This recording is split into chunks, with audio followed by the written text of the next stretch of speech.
So Avowed has got an insane amount of hidden secrets and items all over the map. It's clear the developers went to a lot of effort to really go in depth in the world building and the exploration side of the game. And today I wanted to run you guys through some of the best early items you can find, all within probably the first 5 or so hours of your journey in Avowed. Now the first item in today's video is called the Wayfarer's Ring, and this will essentially give you 20% extra health and essence each time you use a potion or eat food, and that is a pretty good return. An extra 20% is quite a bit, especially considering how easy this is to find. Now, without going into spoilers, because we are still very early in the lifespan of this game, there will be a mission, which is a main mission, where you'll eventually need to find a character called Runed, and on that mission, the game will actually mark her house on the map for you with a relatively A to B type of pathway to get there. So it's pretty much impossible to get lost. Along the way, you'll eventually run into these 2 bears, and once you take them out, there is a corpse that's sort of hidden on the ground behind them, and this is where you can find the Wayfarer's Ring. The bears are pretty damn easy to take out, but even if you're struggling, honestly, you could probably run past them and just pinch this and then run away. Now, if you've already done that mission, or if you just want to know where it is, then this is the area on the map where you can find it. Like I said, when you do this mission, it is pretty much impossible to miss this because that sort of section of the game is fairly linear.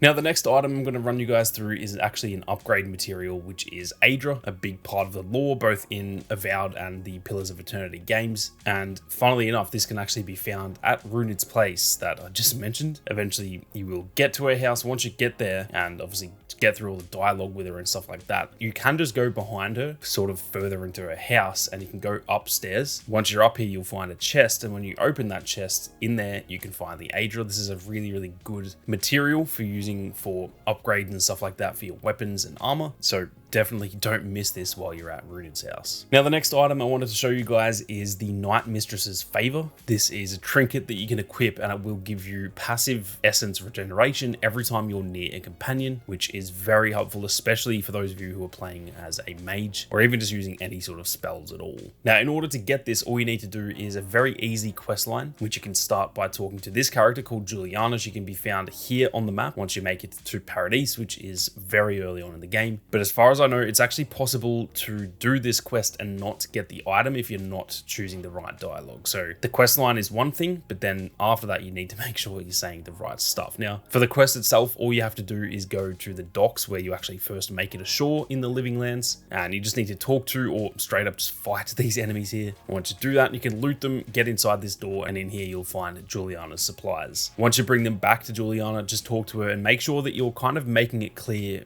by your dialogue options that she is breaking the law, but you are willing to keep it quiet. Eventually, she'll sort of say, like, why are you doing that? What's in it for you? And there will be a dialogue option for you that says you and I can arrange something financial, at which point she'll give you 300 coins, which in itself is pretty handy. And then also the Night-mistress's favor, which, like I said, once you equip that, you will get passive essence regen whenever you're near a companion. Very, very handy. And like I said, very easy to get. Now, the next item is the Boots of the Bricklayer. These will give you 10% extra dodge distance as well as a plus 15 carry capacity, which is very handy for picking up a lot more items to sell or even to use. And once again, like most of the other stuff in this video, these are very, very easy to find, and you can get them very early on. They can be found here on the map at a location called the Pargron Cache. It's just over to the east of a location that you'll get to in the main path called the Strangle Route, which you will definitely know when you're there because it's a pretty pivotal part of the story early on. And so once you're there and you're at that part of the story, you may as well just go over and grab these. It does not take long at all. Now, you'll eventually get to that area and you'll get into this area here that you can see where I'm sort of fighting these enemies. Once you get here, you just want to head around the corner over to the left of this gate with like the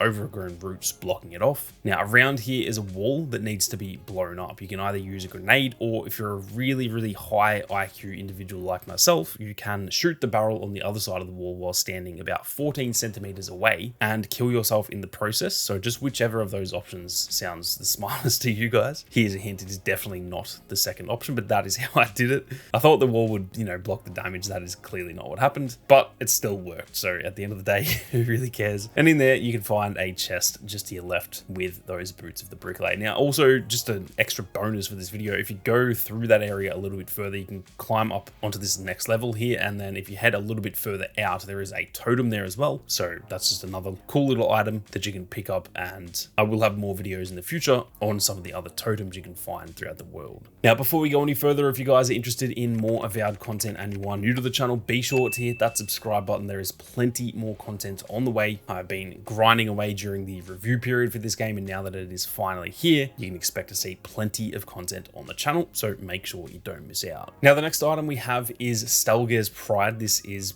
probably the best item that I've got in this video. It's a really rare armor that is actually part of a treasure map you can find at one of the vendors when you first arrive in the Living Lands. If you just talk to this vendor here, you can buy the map, and it's pretty damn hard to find. I looked around for quite some time to find this, but I did eventually end up finding it. And so for you guys, obviously you may as well just not buy that treasure map, because I'm going to show you guys where it is. Now, over here on the map, you will find a place called the Watcher's Mirror, and once you're here, you'll see a bridge that is sort of crumbled, but over to the right of it, once you're walking out onto it, you can jump down, and there is a safe path that you can jump without taking full damage and stuff. And once you're at the bottom, you will find this barricade. Just knock it down with a sword or whatever you've got, and inside is the armor as well as some other goodies. As far as I can tell, this is probably the best armor you can get very early on, with some really good stats, and it also just looks absolutely sick too. Now, the next item we've got is Beothel's grimoire. Now, this one is actually just purchasable, so this is very easy to get. It can be found in the market district of Paradise, and you just need to talk to this vendor called Marilyn. Now, it does cost 450 coins, so it's kind of weird saying a best early items video and you've got to buy it. But if you look at some of the other prices that this character charges for different items, 450 coins is actually a steal, because there's like a wand in there, for example, that is 3,000 coins. So this is actually really good. Now, the reason that this grimoire is really solid, especially early on, is it gives you access to the corrosive siphon spell, which allows you to damage enemies while actually healing yourself. So this is probably one of the best spells that I've found early on. It is very, very good for sort of balancing your health. You're dealing damage and regaining health at the same time. And obviously, once you use this in the grimoire, you can eventually unlock it through the skill tree to use even without this grimoire too. So definitely get this early on. You'll also get another spell in there called the Parasitic Staff. And as you can see from this gameplay, this thing deals absolutely insane damage. These enemies I was fighting, I had actually died multiple times to them, and then I used this and it just deleted them. So this grimoire is probably the best one that I've found early on anyway. There are some really good ones later too, but yeah, as for early stuff, if you're enjoying the sort of mage playstyle, or that's how you want to play, it is definitely worth getting this grimoire. Now, the next item we've got are the Blackwing gloves. They will give you a plus 1% critical hit chance, which really isn't that much at all, but then you'll also get 10% extra crit damage, and this is where they are really useful. On top of that, they just look pretty awesome as well. Now, these are an item that you will find on the main path pretty much. It is very hard to miss them, but it is possible to miss these. So I just thought I would throw them in there, as well as the fact that you can just get these much earlier in the game than the main story section. So if you want to get these now rather than waiting to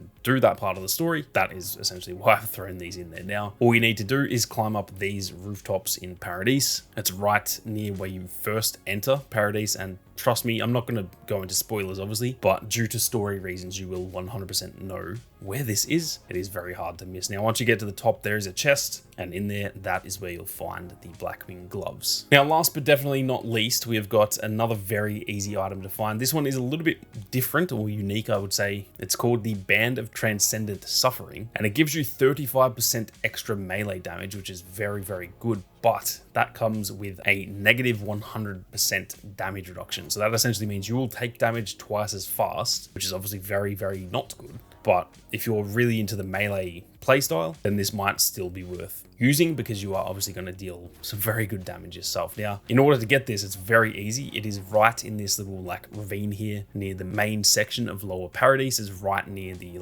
fast travel thing. So just jump in there, and down under the water, you'll find a hidden chest that has the band in there. Now, like I said, this one is kind of risky to use. I would actually avoid using this unless you're really good at melee damage, or mostly just avoiding damage. So if you feel like you're a really good player, this one is definitely worth using. But for pretty much 90% of players, I'd probably say this one isn't the best. It's fun to try out, so I'd recommend trying it. And hell, if you don't like it, you can also just sell it for some very quick money. But either way, I thought I'd throw it in there, because for any of you who are really, really good at the melee combat and you're not taking much damage, this is just only going to increase your damage output yourself, which could definitely be worth using. But that is it for 8 or 9 of the best early items in Avowed. I'm keen to hear all of your thoughts on all of these, as well as if there's any that you you've found so far that you think I missed, be sure to drop a comment down below as well. But with that being said, thank you all very much for watching. You guys have a great day, and I'll catch you all in the next one.